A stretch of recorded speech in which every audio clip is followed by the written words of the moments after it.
Kita akan lanjutkan kembali perbincangan di segmen terakhir ini, juga kami berikan kesempatan kepada Mbak Wiwi untuk bisa mungkin mengomentarin tadi. Ada ide, ada masukan dari para narasumber lainnya, dari perwakilan partai-partai, termasuk juga mengenai angka ambang batas parlemen, berapa yang ideal sebenarnya? Yang ideal ya. Oke, sebelum itu Mbak Putri, menurut saya ini kan kita sedang menyoal masalah suara rakyat ya, yang apakah diakomodasi apa tidak. Ini kan kayaknya kebuang, berapa juta kebuang kan gitu. Itu sebetulnya yang kita inginkan ada fungsi yang efektif dari DPR. DPR bisa nggak menjalankan perwakilan rakyat tadi itu, kan itu. Apakah lalu kalau mengakomodasi ada jaminan bahwa DPR ini akan melakukan tusinya, tugas pokok fungsinya itu dengan sangat bagus. Kok kita melihat tidak ya? Karena apa? Ternyata hampir 5 tahun terakhir ini, 4 tahunan ini yang terjadi eksekutif heavy. Di mana suaranya DPR? Maka itu yang juga harus dibenahi. Kita nggak bisa tambal sulam. Saya sangat setuju bahwa suara rakyat jangan sampai istilahnya keleleran gitu ya, terbuang percuma seperti itu. Bagus sekali. Lah tentu membangun partai tadi itu tidak bisa ini mau pemilu kurang berapa bulan gitu, langsung mendirikan partai, langsung ikut, langsung dapat, kan nggak bisa seperti itu. Lah ini seperti partai geloranya Mas Fahri Ali ini, Mas Fahri Hamzah ini kan luar biasa. Jadi ormas dulu gitu ya, dan menyapa dulu dan sebagainya, sudah membangun. Tentu adalah bagian dari infrastruktur politiknya. Dulu kan pendiri PKS gitu ya, ikut mendirikan PKS. Jadi ada ikut ke sana. Tapi untuk jumlah mungkin belum signifikan gitu kan. Lah itu butuh waktu lagi.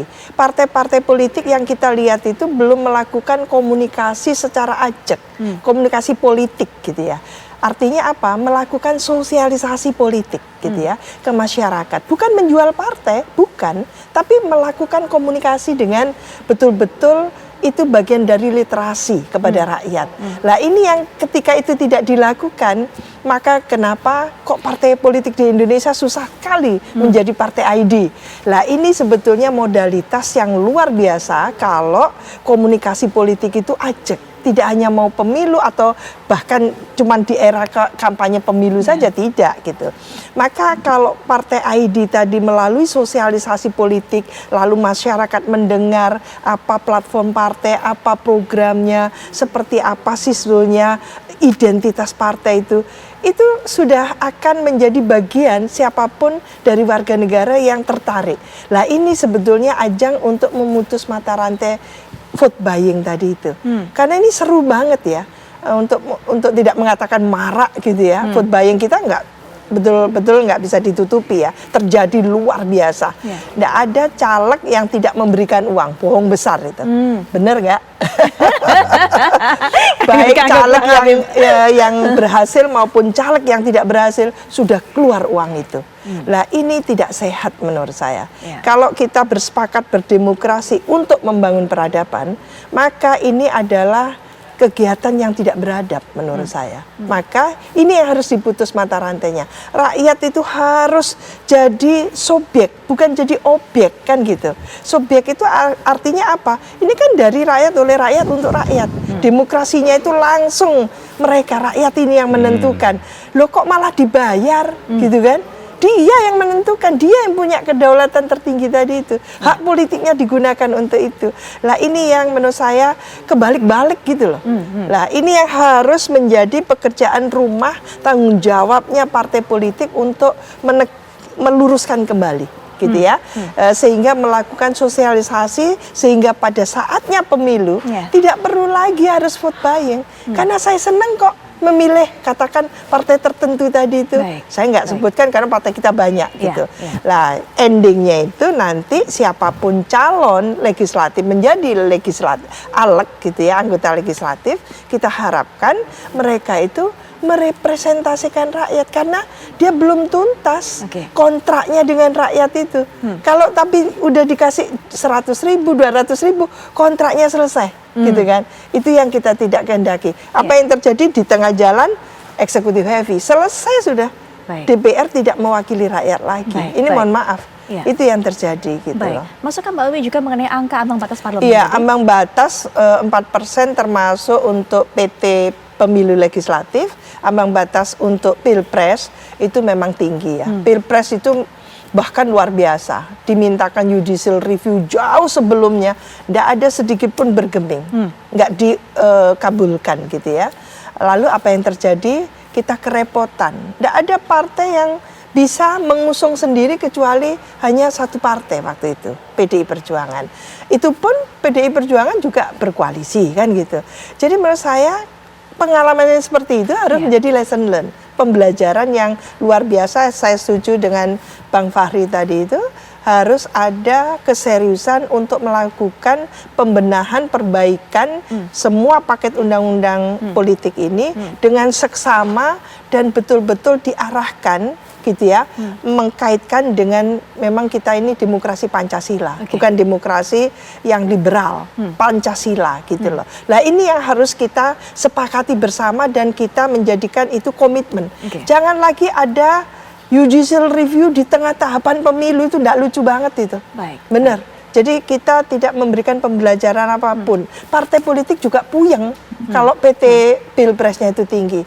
Maka untuk PT Pilpres tidak relevan, tidak signifikan menurut saya. Tapi untuk yang di partai politik ya, untuk pemilu legislatif, menurut saya memang perlu ada persyaratan-persyaratan supaya tidak kebebasan berserikat tadi itu dimaknai yang salah gitu ya. Jadi perlu ada tentu gitu ya kriteria-kriteria bagaimana mendirikan partai, bagaimana partai yang diharapkan untuk ikut membangun NKRI ini dan sebagainya. Jadi orientasinya itu tidak sekedar punya partai berkuasa, tidak seperti itu, titik gitu, tidak. Ini harus nyambung, connect gitu ya dengan 4 konsensus dasar kita. Kita memang Bhinneka Tunggal Ika. Artinya apa? Partainya harus beragam, harus majemuk kan gitu untuk fungsi representasi tadi. Kita setuju seperti itu.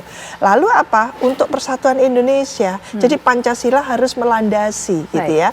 Dan itu semua konstitusi ini harus ditegakkan dan kita jangan melanggar konstitusi lagi. Jadi memang idealnya kita melakukan sesegera mungkin satu perbaikan paket undang-undang politik gitu ya, segera setelah ada pelantikan pemerintahan, pelantikan DPR gitu ya, semuanya usai gitu, awal tahun 2025 itu sudah mulai dirumuskan, ada naskah akademik dan sebagainya, bisa diperdebatkan, bisa ada masukan dan sebagainya. Jadi itu yang benar lah, prosesnya itu tahapannya dalam 1-2 tahun itu clear.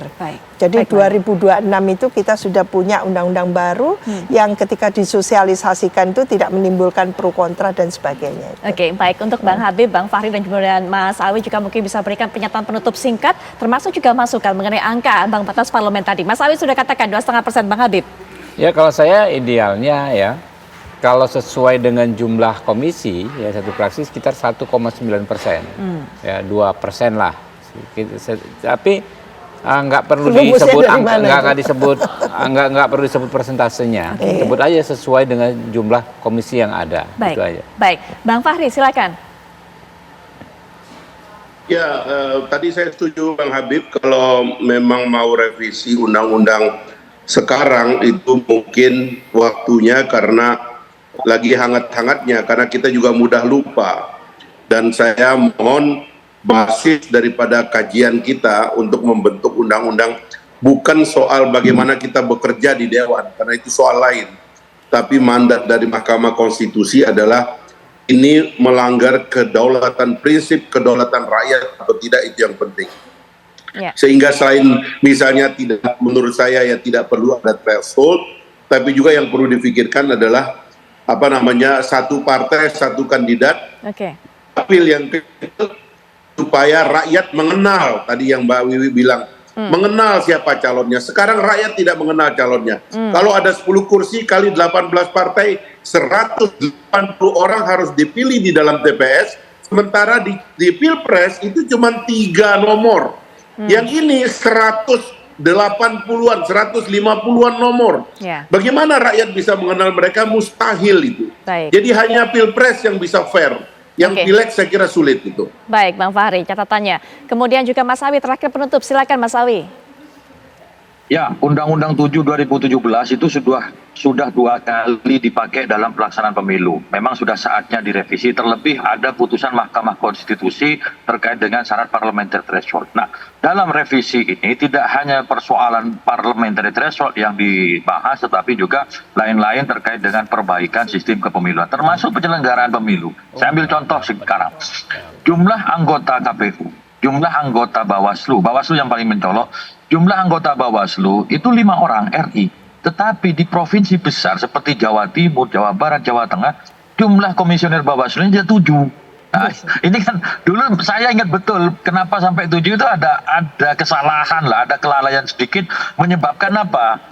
Ya dari jumlah saja sudah nggak ideal. Di pusat 5, di provinsi ada 7. Ya nanti kan nggak ada atasannya lagi.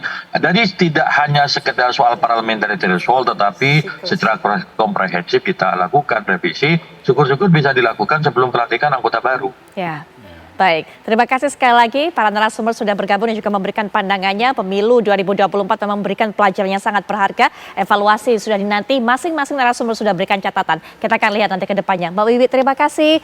Bang Habib, terima kasih. Kemudian juga 2 narasumber yang bergabung secara daring. Mas Awi, terima kasih. Bang Fahri, terima kasih. Sekali lagi terima kasih sudah memberikan masukan. Semoga ini juga menjadi masukan untuk juga masyarakat. Terima kasih semuanya.